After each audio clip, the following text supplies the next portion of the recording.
Marlène, Marco et Jean-Claude sont heureux de te présenter Au temps de la vieillesse.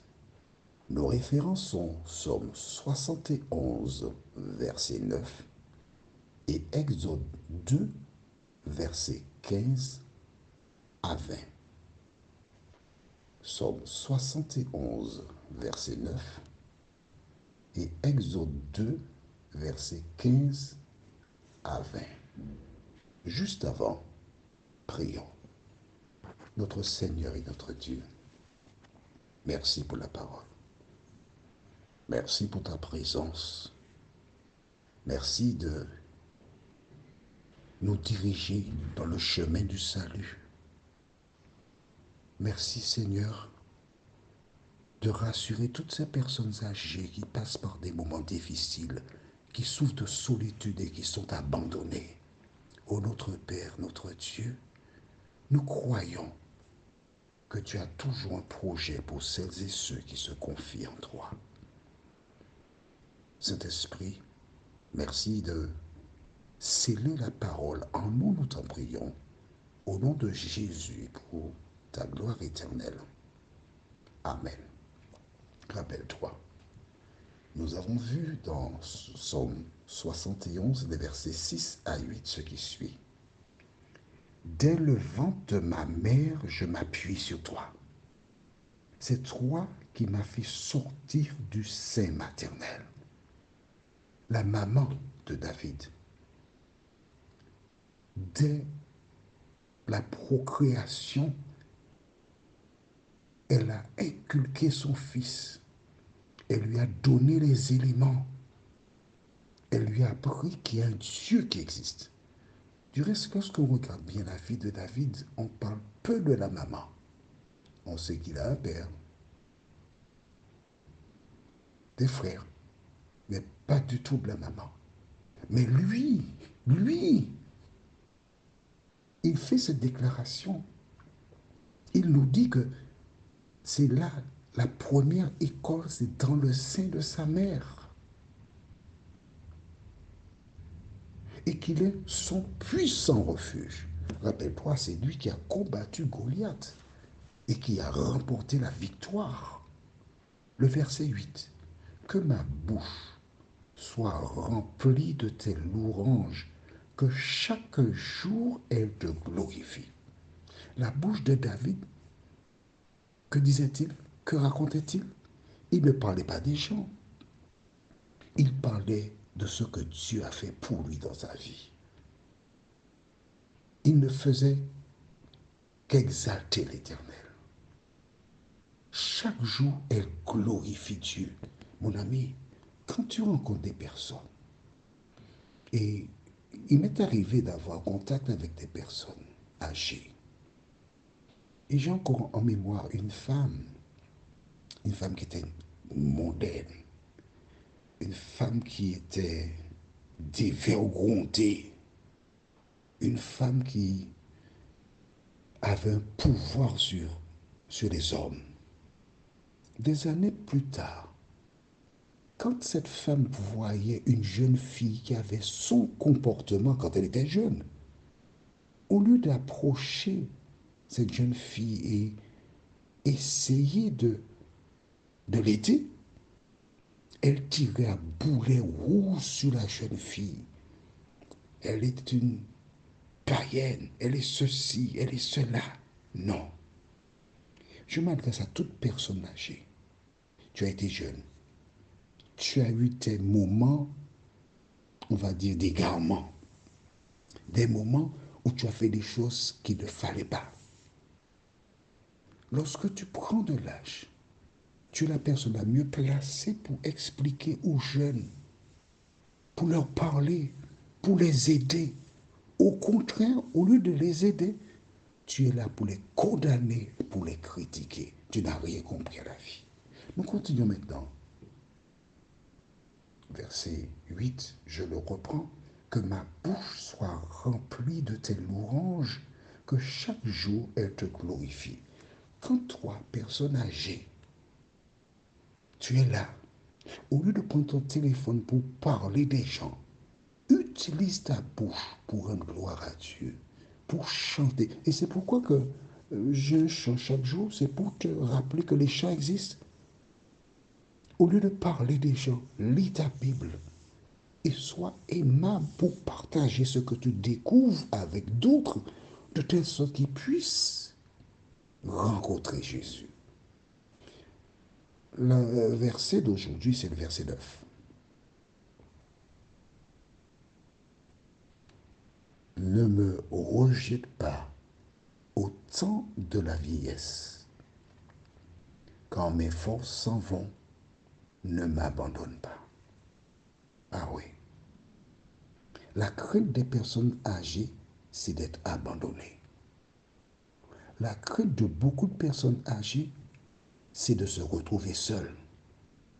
Et au cours de ma petite expérience dans ce domaine, j'ai encore en mémoire certaines personnes âgées qui souffrent beaucoup à cause de la solitude.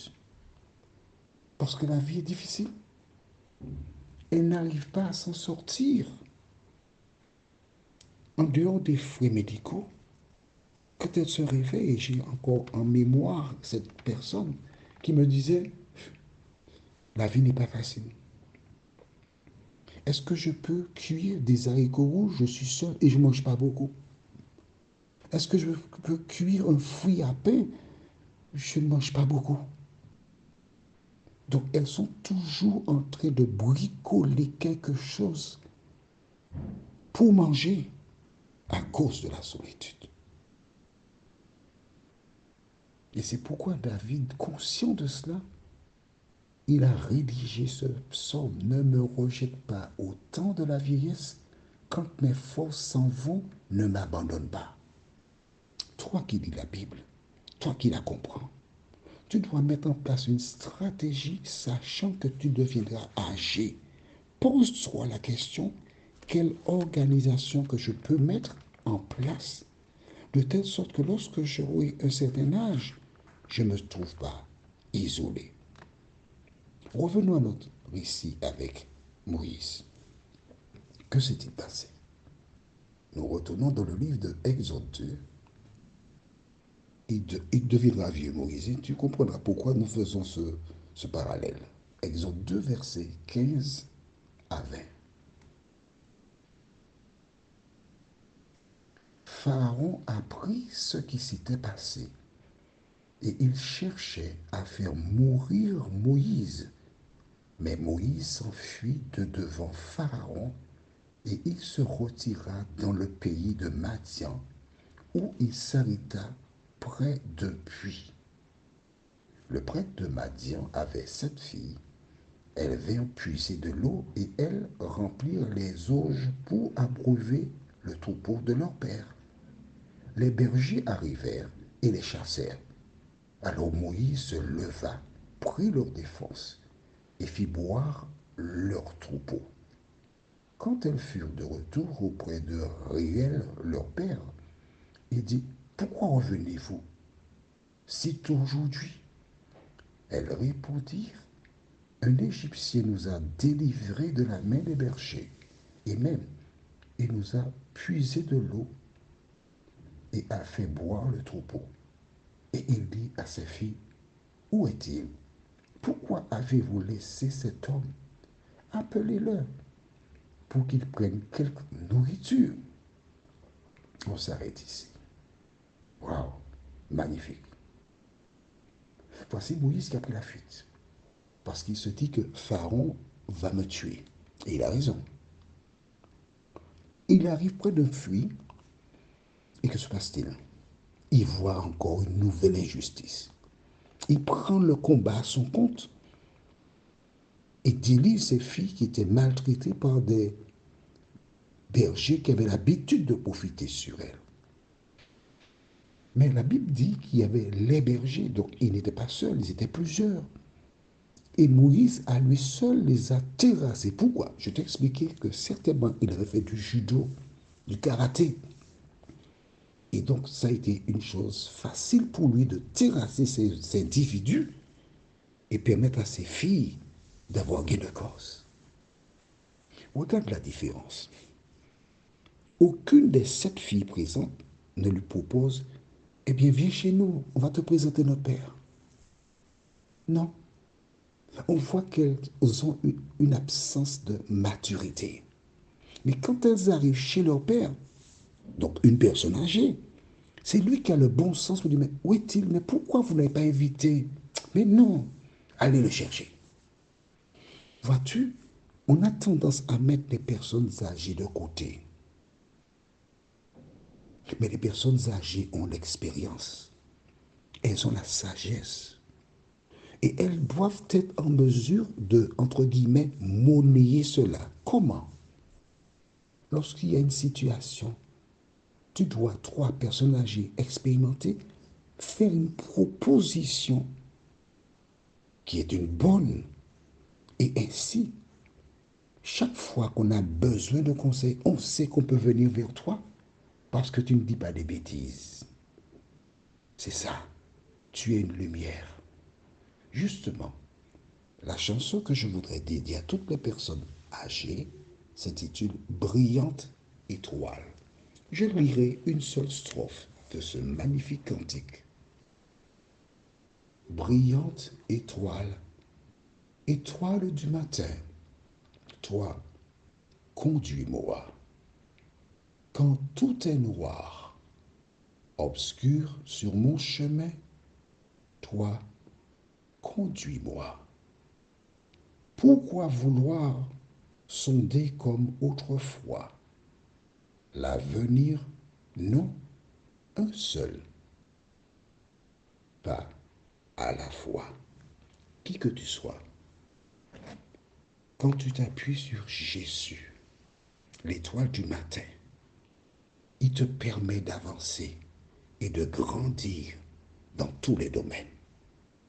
Prions. Notre Seigneur et notre Dieu, merci pour la parole. Merci pour ta présence. Merci pour tes bienfaits. Merci pour l'assurance que toi, l'étoile du matin, tu es là pour nous conduire dans toute la vérité. Merci car toi, l'étoile du matin, tu nous dis ne crains point, ne promène pas des regards inquiets. Je suis ton Dieu. Je viens à ton secours et je te soutiens de ma droite triomphante. Seigneur, que toutes les personnes âgées qui sont seules, qui ont peut-être perdu la foi, se rappellent que le Dieu qui a permis qu'elles soient en vie et qui a veillé sur elles jusqu'à présent n'abandonne jamais ses enfants. Fais-nous du bien dans tous les domaines, Seigneur. Nous t'avons prié au nom de Jésus pour ta gloire éternelle. Amen. Le thème que nous aborderons s'intitule Mes ennemis. Les références sont Psaume 71, versets 10 à 13 et Exode 2, versets 21 et 22. Psaume 71, versets 10 à 13 et Exode 2, versets 21 et 22. Et le titre est Mes ennemis.